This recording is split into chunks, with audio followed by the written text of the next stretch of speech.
Bon, c'est la loi d'enrôlement et d'identification de 2004 qui concerne la CEI. Bon, j'ai trouvé une autre loi pour la CENI, mais je pense qu'on va voir un peu s'il y a une différence, parce que ici c'est plus l'enrôlement alors que l'autre c'est plus le fonctionnement de la CENI. Alors, section 7 des centres d'inscription. Article 21. Pour assurer l'exhaustivité des opérations, le territoire national est subdivisé en centres d'inscription. Le nombre et le ressort des centres d'inscription sont fixés par la commission électorale indépendante en fonction de la population estimée d'électeurs et de l'étendue du territoire à couvrir. Le centre d'inscription et le matériel d'identification et d'enrôlement sont inviolables, sauf pour des raisons dictées par la protection de l'ordre public et la transparence des opérations auxquelles ils sont destinés. Dans ce cas, on n'y a accès que sur mandat de perquisition ou sur réquisition du procureur de la République ou de son substitut ayant juridiction dans le ressort de leur implémentation. Article 22. Les centres d'inscription sont installés dans les écoles et autres lieux publics ou privés connus de la population, réquisitionnés ou mis gratuitement à la disposition de la commission électorale indépendante pendant toute la durée des opérations.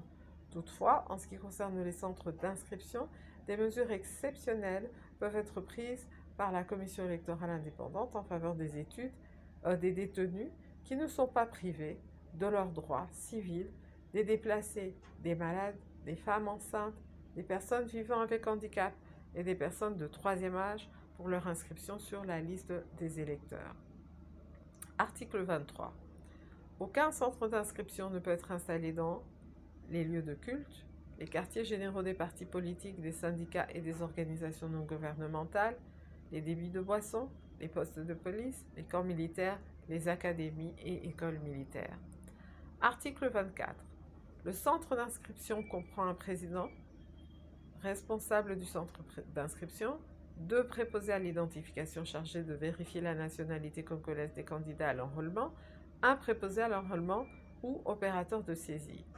En cas d'absence ou d'empêchement, le président du centre d'inscription est remplacé par le plus âgé des agents préposés à l'identification.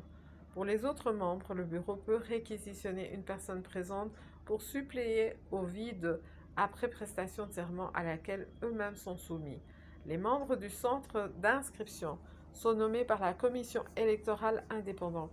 Avant d'entrer en fonction, ils prêtent par écrit ou solennellement devant le président du tribunal de grande instance du ressort ou son délégué le serment suivant. Je jure de travailler loyalement et en toute honnêteté et de garder le secret des opérations d'identification et d'enrôlement. Chapitre 3. Du déroulement des opérations d'identification et d'enrôlement des électeurs. Article 25. L'inscription de l'électeur s'effectue par la saisie informatique des informations administratives de l'intéressé. Ces informations sont les suivantes: les noms, post-noms et prénoms, le lieu et date de naissance, le sexe, les noms du père et de la mère, le secteur ou la chefferie d'origine, le territoire d'origine, la province d'origine, l'adresse physique ou résidence, la photo, l'empreinte digitale. L'électeur remplissant les conditions prévues aux articles 7 et 10 de la présente loi est admis à l'enrôlement qui s'opère en 4 phases.